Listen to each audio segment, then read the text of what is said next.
तो hello guys, तो कैसे हैं आप लोग। आज हम करने वाले हैं अटैक ऑन टाइटन की फुल स्टोरी एक्सप्लेन, वो भी सिर्फ 10 मिनट में। और पार्ट 1 से पार्ट लास्ट तक देखने के लिए आप वीडियो में बने रहिए। तो हमें पहले दिखाया जाता है कि अटैक ऑन टाइटन एक ऐसी जगह है जहाँ ह्यूमंस 3 जायंट्स वॉल के अंदर रहते हैं। वॉल मारिया, वॉल रोस और वॉल सिना।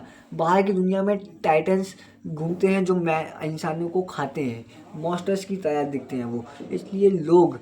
तो एक दिन आसमान में फ्लैश होता है और 60 मीटर लंबा कोलोसल टाइटन दीवार में छेद कर देता है। तो उसके बाद दिखाया जाता है टाइटन शहर में घुस जाते हैं और एरन अपनी मॉम को मरते हुए देखता है।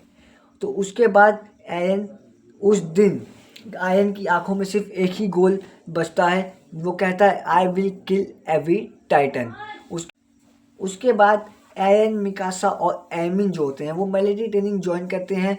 वो ओडीएम गियर यूज़ करना सीखते हैं और टाइटन्स के वीक पॉइंट को फाइटिंग के लिए पॉइंट करते हैं और अपनी स्पीड में इंक्रीजमेंट करते हैं। सब बैटल में एरन को टाइटन खा जा लेता है, पर कुछ देर बाद न्यू टाइटन दूसरे टाइटन को मारना स्टार्ट कर देता है।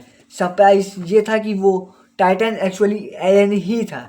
एरन के अंदर टाइटन्स की पावर होती हैं जो उसके फादर गेशा ने इंजेक्शन लगाकर दी थी।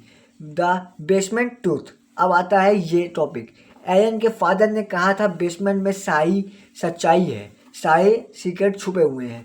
फाइनली बेसमेंट मिलता है और सबूत खुल जाते हैं। वॉल्स के बाहर की दुनिया एग्जिस्ट करती है और माल्य नाम का कंट्री जो होता है वो एल्डियंस को आर्मी समझता है। टाइटन्स असल में ह्यूमंस ही होते हैं। और चौथा पॉइंट ये है, वॉल्स के अंदर लोग एल्डियंस हैं जो प्रिजन में रखे जा रहे हैं। माल्य ने ही टाइटन्स भेजे थे। World actually humans versus Titan नहीं बल्कि कंट्री वर्सेस कंट्री वॉर है। तो उसके बाद हमें दिखाया जाता है कि एरन के जो अपने ही साथी होते हैं वो टाइटन्स निकलते हैं, जैसे कि राइनर जो कि आर्मर टाइटन होता है, रेनबोल्ट जो कि क्लोसल टाइटन होता है, एनी जो कि फीमेल टाइटन होती है। उसका मिशन एरन को टाइटन पावर चुराओ। उनका मिशन ये था कि एरन की टाइटन पावर चुरा ले। ह्यूमैनिटी का टेस्ट टूट जाता है। फिर हमें दिखाया जाता है the sea and the outside world.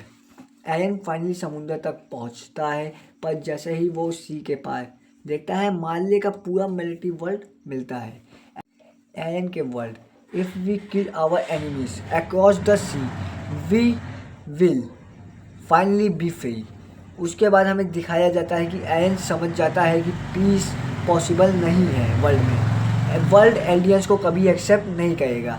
तो उसके बाद हम देखते हैं कि एरन स्लोली विलन जैसे एक्ट करने लगता है, बट एक्चुअली वो अपने लोगों को प्रोटेक्ट करना चाहता था, ऐसा कुछ नहीं था। पर उसके बाद हमें दिखाई देता है फाइनली एरन फाउंडिंग टाइटन की पावर को एक्टिव करना स्टार्ट कर देता है। वॉल्स के अंदर जो लाखों कोलोसियल टाइटन थे सब जाग जाते हैं। वो पूरी दुनिया का कुचलना स्टार्ट कर देते हैं। इसको कहते हैं द रम्बलिंग। एरन का गोल था मैं दुनिया का डिस्ट्रॉय करके अपने लोगों को आज़ादी दूंगा।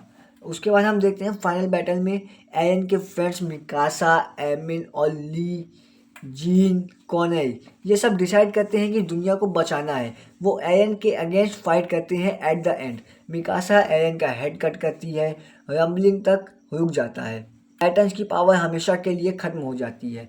फिर उसके बाद हम देखते हैं कि टाइटन्स की रेस फिनिश हो जाती है, दुनिया फिर से बनने लगती है। मिकासा एरन को याद करती है, एडमिन पीस की तरफ स्टेप्स लेता है, वॉल्स तोड़ दिए जाते हैं। उसके बाद अटैक ऑन टाइटन एक पावरफुल मैसेज देता है कि वॉर, हेट, इवेंट्स सब सिर्फ एक डिस्ट्रक्शन लाते हैं। फ्रीडम का प्राइस बहुत महंगा होता है। अगर आपको ये वीडियो पसंद आए तो इसको लाइक एंड सब्सक्राइब ज़रूर कीजिएगा।